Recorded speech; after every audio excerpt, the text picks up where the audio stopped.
Our next presenter is the recipient of the OFAH St. Catharines Game and Fish Association and Conservation Club of West Lincoln Fish and Wildlife Research Grant. Please welcome Dirk Algera.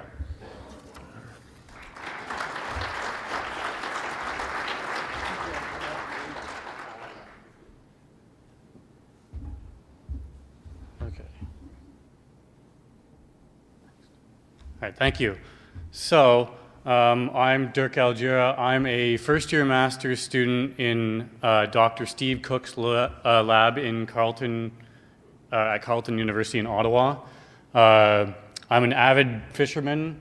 I fish for a wide variety of species, and I'm grateful for this opportunity to briefly present about my upcoming project on one of my favorite species, smallmouth bass, and the effects of stress on their parental care behaviors. So just some brief background information.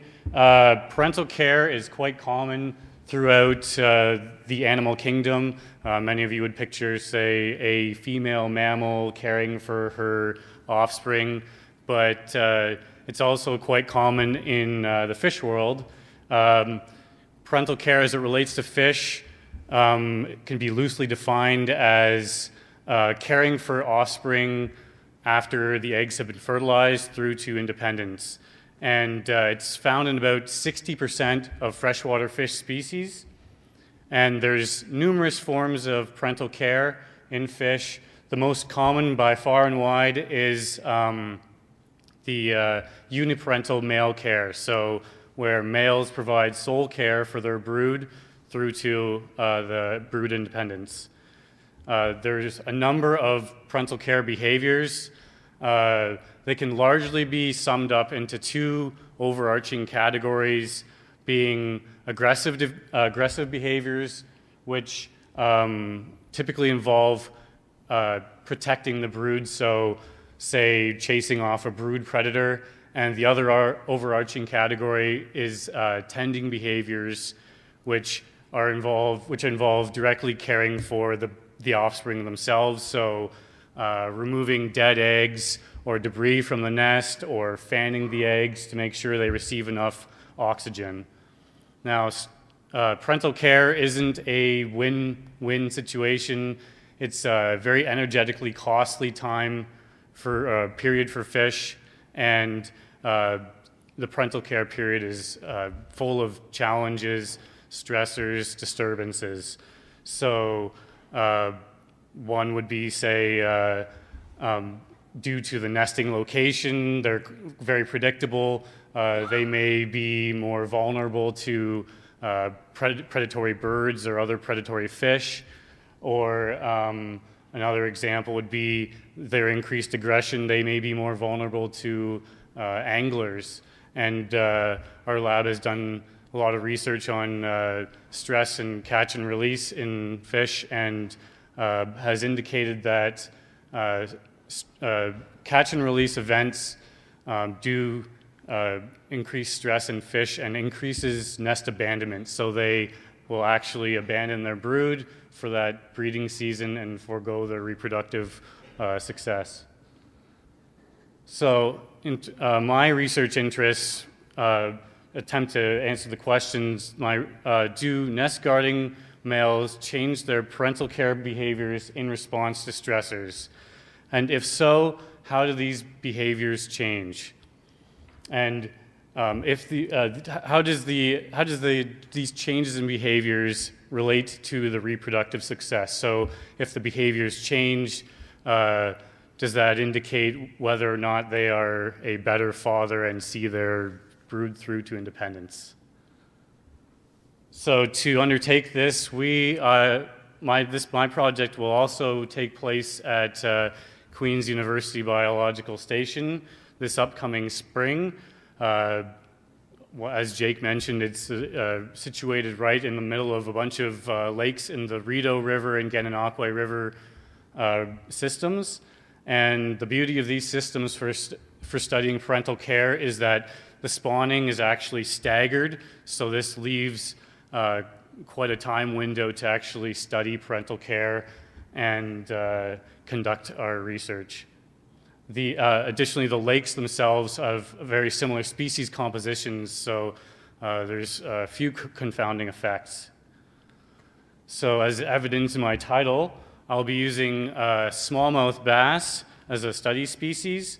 And smallmouth bass, they begin their reproduction when the water approaches 15 degrees Celsius. The males start to, they build a nest in rocky zones near shore and attract a female who deposits her eggs. And the male fertilizes the eggs and guards those eggs for about 4 to 6 weeks.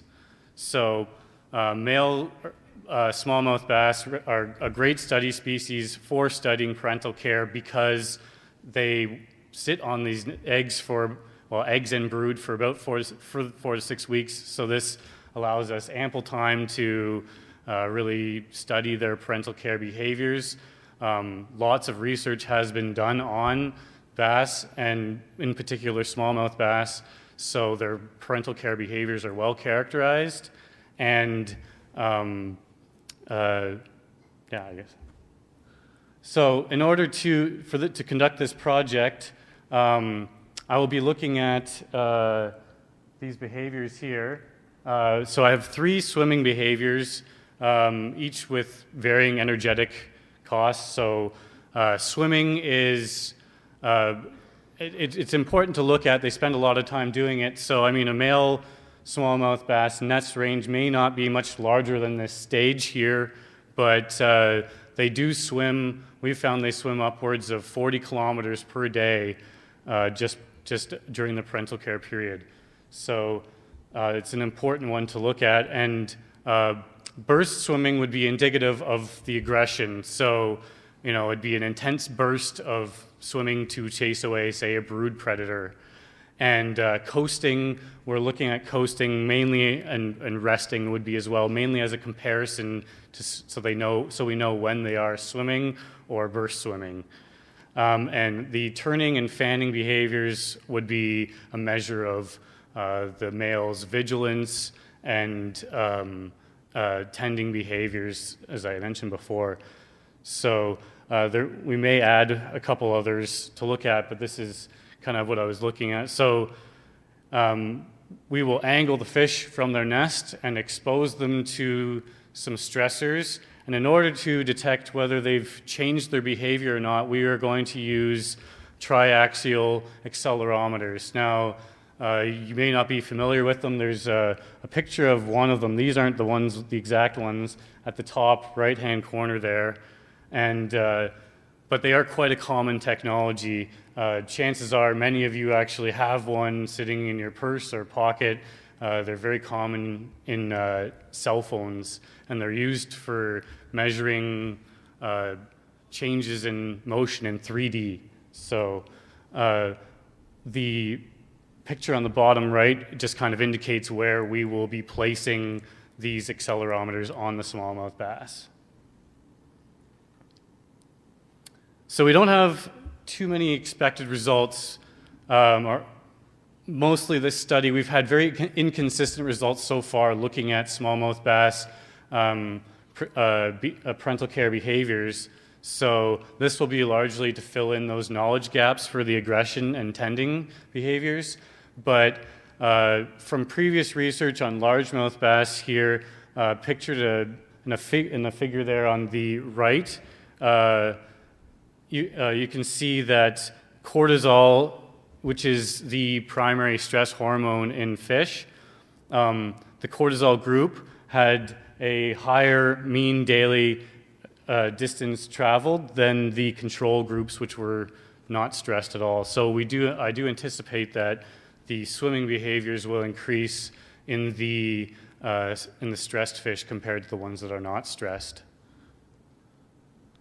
And in terms of the importance to the OFAH, smallmouth bass and other species that use the parental care system for reproduction, there's a number of other ones like sunfish, bluegill sunfish, pumpkin seed, and largemouth bass. These are all very important recreational species.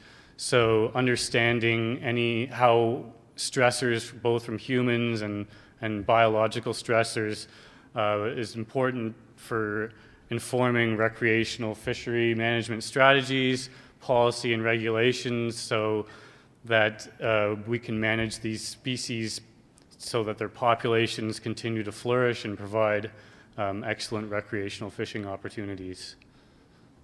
And with that, I would like to thank the St. Catharines Game and Fish Association and the Conservation Club of West Lincoln for this great opportunity, and Carleton University and the Cook Lab. So thank you very much.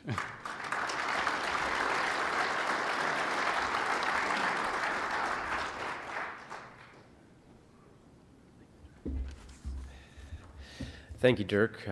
This is the first year that we've had the Conservation Club of West Lincoln as a sponsor of an OFAH research grant. Many years ago, the now defunct club left a sum of money to the OFAH to help with these student research grants. And the restructuring of the research grant program this year has finally allowed us to begin fulfilling their legacy. And so we're happy on behalf of the St. Catharines Game and Fish Association and the Conservation Club of West Lincoln to present Dirk with this award.